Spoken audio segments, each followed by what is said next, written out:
Cut off from the power grid, and with fuel costs soaring, Syrians in a poor, embattled enclave have turned en masse to solar panels to charge their phones and light their homes and tents.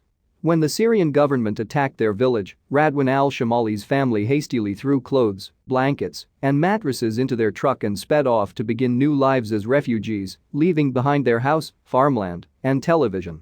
Among the belongings they kept was one prized technology, the solar panel now propped up on rock next to the tattered tent they call home in an olive grove near the village of Haranabush in northwestern Syria. "It is important," Mr. al-Shimali said of the 270-watt panel, his family's sole source of electricity. "When there is sun during the day, we can have light at night."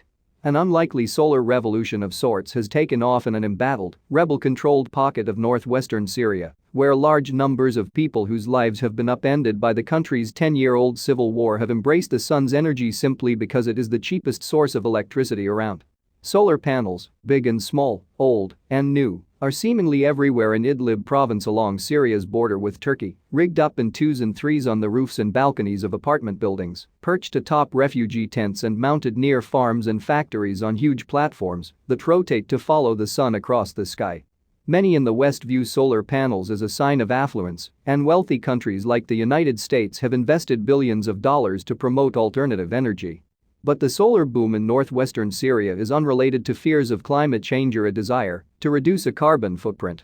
It is the only viable option for many in a region where the government has cut the power and where imported fuel for private generators is far beyond most people's means. "There is no alternative," said Akram Abbas, a solar panel importer in the town of al-Daina. "Solar energy is a blessing from God." At first, locals resorted to generators, small, gas-powered units for shops and large diesel engines to electrify whole apartment buildings. The perpetual roar and noxious smoke from the generators became part of life in rebel-controlled towns.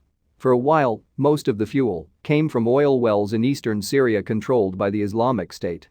It was refined locally and very dirty, meaning that it gummed up the generators, which then required costly frequent maintenance.